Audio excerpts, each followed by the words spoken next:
أن الله جل جلاله قد أعد لتارك الصلاة 3 أودية من النار، 3 أودية من النار، كلها لمن ترك الصلاة، كلها لمن فرط في الصلاة، كلها لمن تهاون في أمر الصلاة. قال: وادي خي، وادي سقر، وادي ويل. قال: ما سلككم في سقر؟ قالوا: لم نك من المصلين.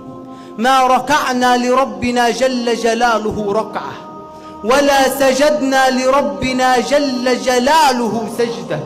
أول مصيبة